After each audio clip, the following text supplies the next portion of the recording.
Olá, bem-vindos e bem-vindas ao Concurseja. Hoje, o nosso papo é sobre um tema, assim, essencial no direito penal, né? O concurso de pessoas. Oi, exato. É aquele tema que explica como a lei funciona quando mais de uma pessoa se junta para cometer o mesmo crime. Isso. Quais são as regras do jogo, digamos assim, quando tem essa colaboração criminosa? Como que a gente define quem responde pelo quê?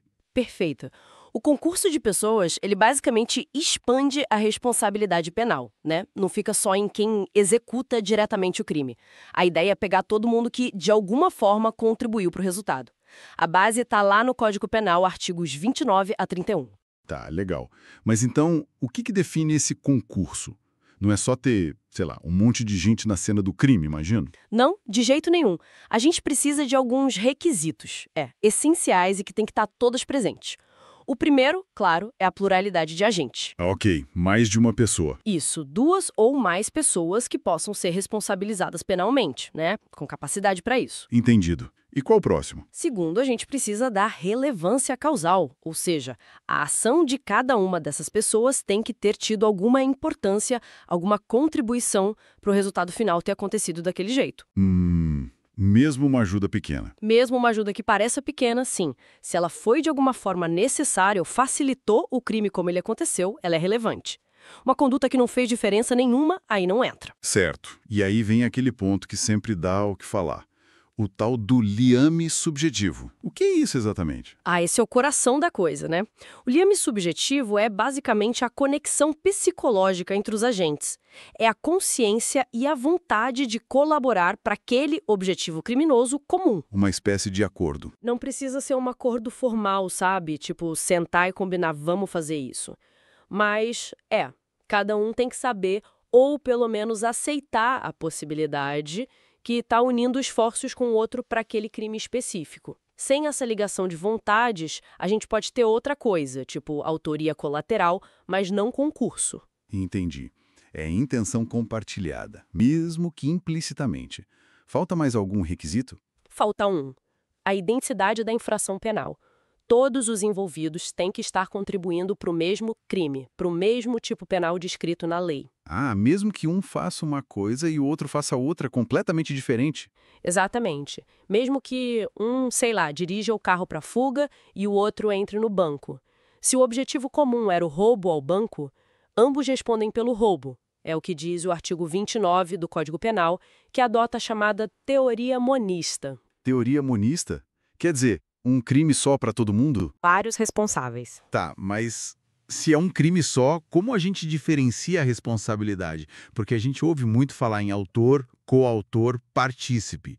Qual a diferença prática disso dentro dessa teoria monista? Ótima pergunta. A diferença é fundamental para aplicar a pena de forma justa, né? E a teoria que mais se usa para fazer essa distinção é a do domínio do fato. Domínio do fato. O que seria isso? O coautor, segundo essa teoria, é quem tem o controle sobre a realização do crime.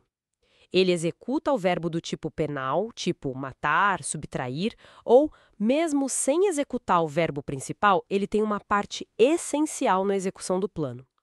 Pensa numa divisão de tarefas, onde a parte dele é indispensável para o crime acontecer como planejado. Entendi. Ele está ali na linha de frente controlando a ação. Exato. Ou dividindo esse controle funcional com outros.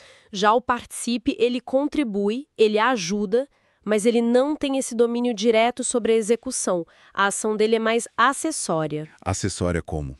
Ele pode agir de duas formas principais. Instigando, que é quando ele cria a ideia na cabeça do autor ou reforça uma ideia que já existia. Tipo pilhando a pessoa? Isso, dando aquela força moral negativa. Ou ele pode participar por auxílio, que é uma ajuda material em prestar a arma, por exemplo, ou até um apoio moral durante a execução, mas sem controlar o ato em si.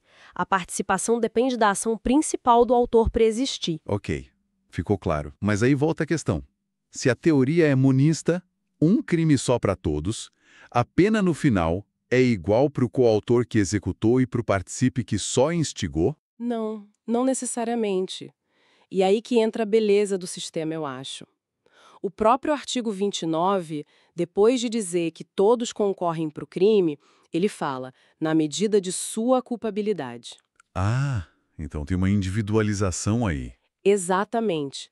A pena base é a do crime cometido, sim, mas na hora de aplicar, o juiz vai olhar para cada um, vai individualizar a pena. E como que a lei guia essa individualização? Quais são os critérios? Bom, a lei dá algumas ferramentas. Por exemplo, o parágrafo 1º do artigo 29, ele prevê uma causa de diminuição de pena para participação de menor importância. Se a contribuição do partícipe foi muito pequena, a pena pode ser reduzida. Faz sentido. E tem mais. Tem sim.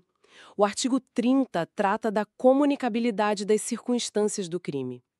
Ele diz, basicamente, que as circunstâncias de caráter pessoal, tipo ser reincidente ou ter um motivo fútil, em regra, não se comunicam aos outros.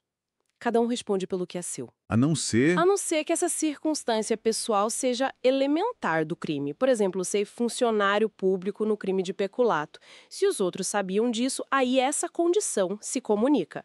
Já as circunstâncias objetivas, tipo o modo de execução, usar uma arma, geralmente se comunicam a todos. Entendi. E ainda tem agravantes específicas, né? Tem. O artigo 62 do Código Penal, por exemplo, agrava a pena para quem promove e organiza a cooperação no crime ou dirige a atividade dos demais agentes. Lideranças têm uma responsabilidade maior. Bem complexo esse sistema de pesos e medidas. E me diz uma coisa rápida. Isso tudo vale para crime culposo, aquele sem intenção? Existe concurso em crime culposo? É possível sim, mas com nuances. Admite-se tranquilamente a coautoria em crime culposo. Imagina dois motoristas, ambos imprudentes, correndo um pega. E aí causam um acidente fatal. Os dois agiram com culpa, juntos, para o mesmo resultado. São coautores culposos. Ok, coautoria culposa pode. E participação? Instigar alguém a ser imprudente. Aí a coisa complica. A doutrina majoritária, a maior parte dos estudiosos entende que não existe participação em crime culposo, porque participar exige dolo, exige a intenção de contribuir para o crime do outro. E no crime culposo ninguém quer o resultado, né? A lógica não fecha muito bem. Entendi, faz sentido. E para a gente fechar, um ponto que vi mencionado. E se o autor principal, aquele que está executando, desiste no meio do caminho? Ou se arrepende e impede o resultado? O que acontece com o partícipe? Ótimo ponto. Como a participação é acessória, né? Ela depende da ação principal. Se o autor desiste voluntariamente de prosseguir na execução, ou se ele consegue impedir que o resultado aconteça por um ato dele mesmo, o chamado arrependimento eficaz, isso geralmente beneficia o partícipe. Como assim beneficia? O partícipe não vai responder pela tentativa do crime que não se consumou por causa da desistência ou do arrependimento do autor principal. A acessoriedade da participação faz com que ela caia junto com a ação principal que não se completou por vontade do executor. Nossa, é fascinante ver como a lei tenta realmente detalhar e individualizar a responsabilidade, mesmo quando as pessoas agem juntas. Mas eu fico pensando, na prática, provar aquele tal liame subjetivo, né? Essa conexão de vontades, deve ser um desafio gigantesco. Sem dúvida alguma. É um dos pontos mais difíceis no processo penal quando se discute concurso de pessoas. Provar que existia essa unidade de desígnios, essa vontade compartilhada, muitas vezes depende de prova indireta, de indícios, da análise do contexto todo da ação. Não é matemático. Imagina.